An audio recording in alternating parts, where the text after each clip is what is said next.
LA and everything's cool, you know, and then we're married for like a year. And then on our 1-year anniversary, we go on a trip to San Diego, and my ex is like, oh, have you ever heard of this thing called Thrinder?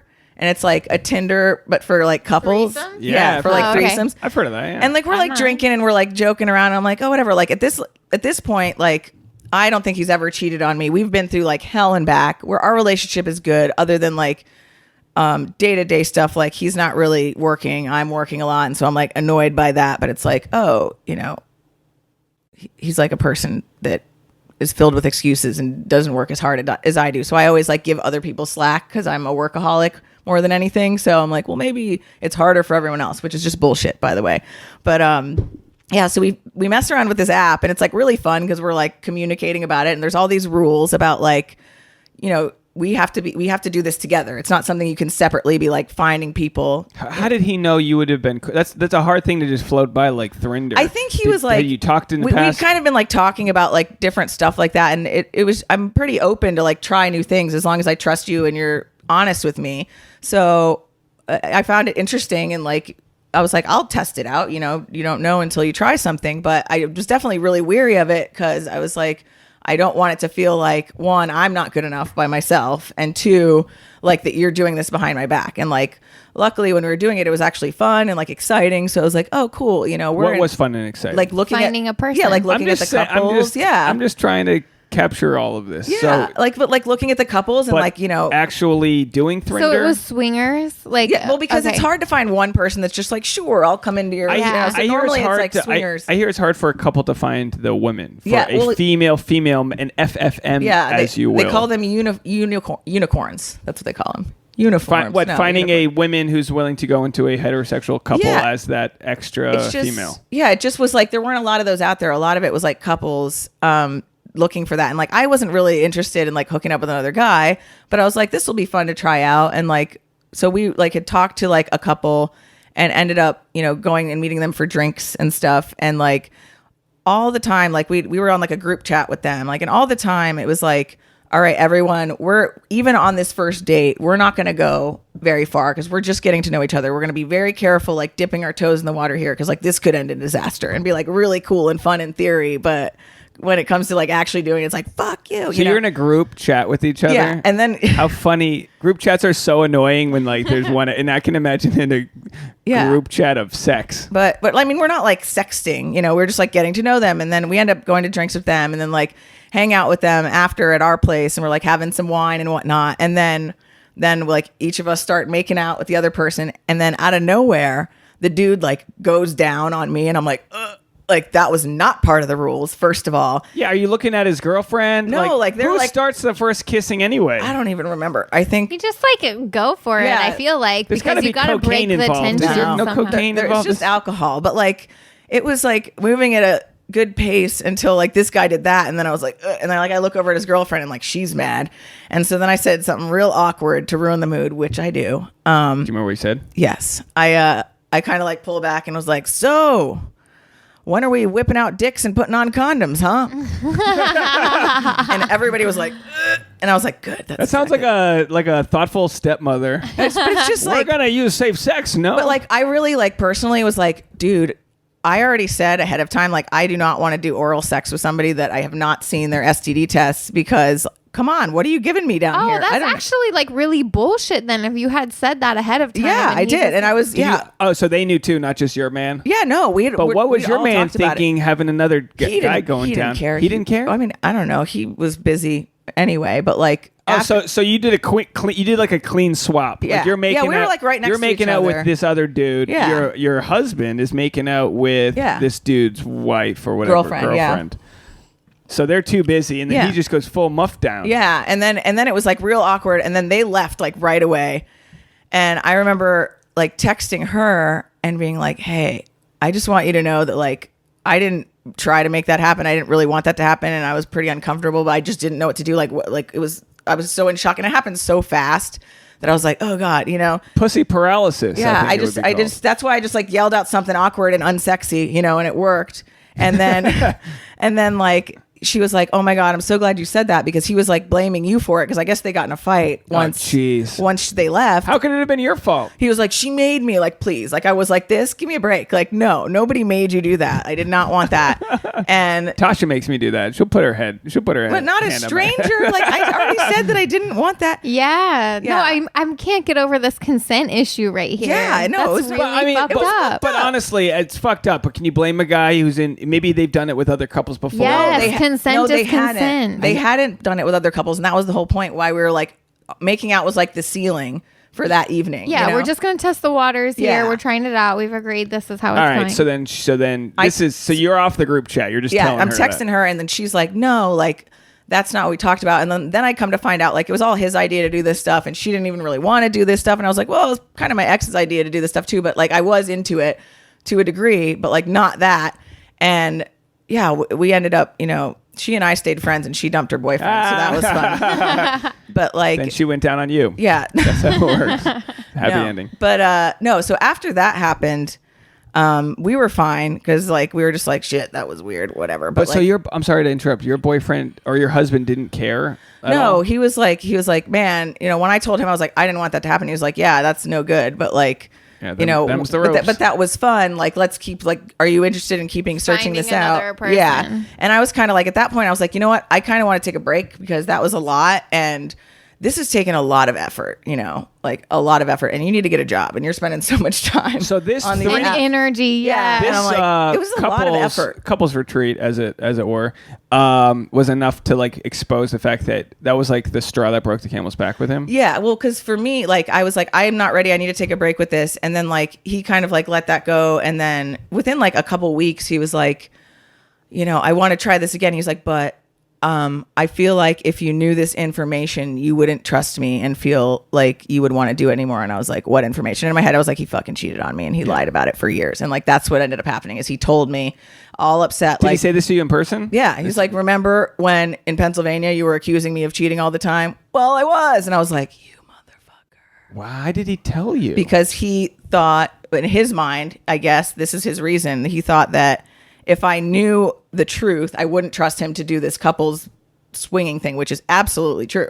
Like, no way would I trust you to not go behind my back if you'd gone behind my back and lied about it for several years. Like, is now not only you made me think I was crazy, but like, you can't be trusted, and you did it at the worst possible time. Like, when I'm like moving home and putting my life on hold, you do that. Like, who does that? I wonder why, though. Is it like some self-sabotage? Like, why would he even tell you? Maybe. Yeah, because he could have kept it secret for years and years. I think, and personally, I think that for him, maybe he was always kind of like wishy-washy like this, which is why I was so surprised about the proposal, is like, maybe getting a taste of that made him be like, I kind of want to be single again. And he knew that I would like, you know, divorce him, but even still, he wanted to work on it, and we did like try to go to couples therapy, because my trust was like completely broken. So the cheating wasn't enough for a clean divorce. Well, you're still kind of not wanting to. Well, no, because at that point it had been years before, and even though I was like really upset and pissed, like, he seemed sorry about it and seemed to want to work on it, and like, at that point, you're married, you're living in this place, so I'm like, well, I got to at least try to do it, even though in my head I'm like, I can never look at you the same again, but I will try to go to therapy and see if I can.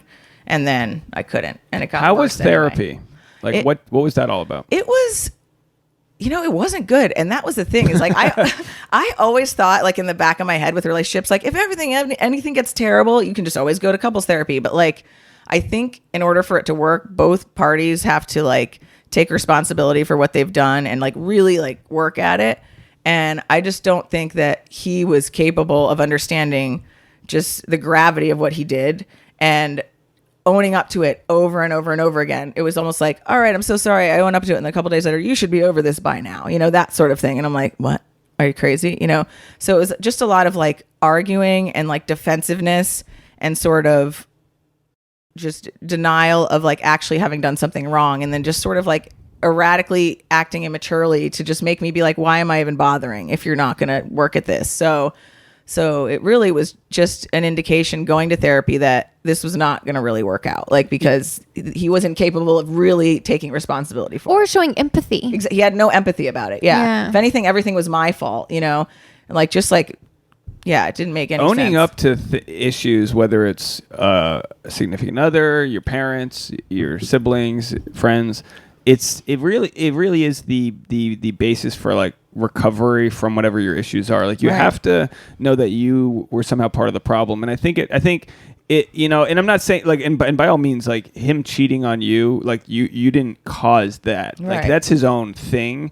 It's just we all just it's a balanced equation. So like we're never perfect people, right? But if one person can sort of evolve and the other person doesn't, the equation's no longer balanced. Right. So you both can start off like not knowing where your lives are going. But if you're like a workaholic, someone who's feeding your own plants, doing your own shit, and he's there just fucking some other chick, that equation's no longer a valid equation. And also just like owning up to what you've done, but then like understanding that just because you admit something and ask for forgiveness, like you don't automatically get it. And two, you don't automatically get it in the way that you want them to give it to you. So it's like taking longer than 2 weeks to just get over it, or like still being upset about it in certain situations is like, that's normal and natural. And like the person who got hurt has to be able to heal at their own pace. And when the person that's apologizing is like, frustrated with how you're handling it, it's like, well, shit. And I think it takes action too, not just like apology. Like what do words mean? Nothing. Yeah. I need action. I need like you to make up for what you've done or to go out of your way to learn whatever. Right. I want to see that you're actually taking initiative to like change things and make things better. So do you immediately want to know who the lady is? Is that part of the thing? Like, all right, if you're going to tell me you cheated on me, who was it? Like, or did you have any sort of question? I did want to know who it was because there were people I had in mind, but I also know that like I was only admitted to one, and it was like somebody that he'd met on Tinder and like taken on a couple dates, which was infuriating because I was so he was on Tinder that's like a premeditated, and like taking him on dates. Like I'm not even going on dates with you right now, like that sort of thing. I'm like, this is bullshit. But like, for me, like I didn't trust him and still don't, not that it matters now, but like, I was like, oh man, there's so many more situations and so many more people that I'm sure it existed, but you only admitted one. Yeah. Because that was enough to like break it. So. Chances are it's never the only one. If there's a one thing, there's a, So what do you do from there? You stay in LA, you go home? Well, no, we were like doing the couples therapy until he eventually quit it because he thought like the therapist was like anti him, which like, I guess he was wrong. She probably was. Yeah. But yeah, like I tried to get him to move out because like we were just fighting too much, and I was like, this is like, I can't even. I worked from home, so I'm like, I can't handle this. You need to like move out. He didn't. Like he was like, I can't find a place, whatever. So I was like, all right, I'm gonna move out. So I didn't. Such fucking bullshit. Yeah, it's such bullshit. But I didn't. You need to be the one to move out if shit ever goes south.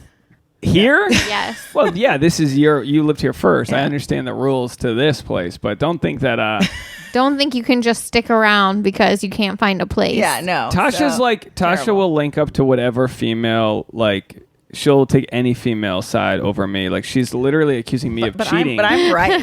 She's like, I'm now attached to your ex just by gender default. I'm not saying you're cheating. I'm just saying this is my apartment, and if I say you gotta go, you gotta go. I started some shit. I'm sorry. So you decided to move out of your own place. Yeah, and because I knew I was gonna pay like half of the rent, because like he went from being apologetic to very entitled, like at the drop of a hat. So I was like, let me just, so wait, you moved out of your place and continue to still pay? No, it was just like temporary because our lease was going to end in a few months. So I actually was like, I'm not going to get another place in LA. So I moved to Holland for 6 weeks instead. And yeah, I went there and I rented like this little like art studio in this lady's backyard and just stayed there for like 6 weeks. Where in Holland? Were you in Amsterdam? I was just outside of Amsterdam in this town called Ardenhout. Ardenhout's beautiful. Yeah. Beautiful. I've never heard of it. I was like, why? I was gonna say, because your dad was Dutch. Is that why you moved to Holland? Well, yeah, because like my dad had a friend of his there from growing up that kind of like knew his way around and helped me find that place. So like I had like somewhat of a family member out there, and I wanted to like practice my Dutch, which I used to know as a kid but don't anymore really. And was just like, I've always wanted to just go to Amsterdam and run around, other than when I was a kid and my dad took me. Like now I'm an adult and can enjoy it. So I actually experienced something. And I wanted just like an ocean between me and my ex. I was like, you need to get out of here. I can't run into you at Trader Joe's. Like you're driving me nuts. So I moved there for 6 weeks. Trying to get that Danish dick is what you're trying to do. Were you trying to get a little Dutch dick? I was trying. No, she's like grieving. No, I was not. I was not trying to get any. But I did tell him when I left. I was like, we're done. If I do hook, I was like, do whatever you want because I don't care. But like, if I hook up with somebody, like I'm not looking for it because I was like grieving. If I do, like I'm gonna do it and just know that. So yeah, I moved there for that. And then before I came back, like around like right before Christmas, and was like, our lease ended end of January. So I was like, you need to be out by the time I get back, or like have an apartment by then. And of course he didn't. So I ended up moving out again once I got back over like Christmas. What a fucking lazy bum. It was a bum. Did you find a Holland hoe, as it were? I did, and it was the worst. Why? Oh man. They're tall white dudes. He was really young, first of all. Like, your rebound was a lot younger than you? yeah, he was like 23. Wow. Yeah, so young. That's Super exciting. cute though. But like also, Do you clink wooden shoes, if you will? Sorry. no, it was just like awkward and weird, and like he didn't know what he was doing. And then like I had a rule about not giving people head until I'd seen their STD test. You know, I'm like, I'm afraid of getting herpes because my ex almost gave me herpes. Yes, we've so already I'm like, no. we've already established this in the Thrinder debacle. Yeah, so 2012. so I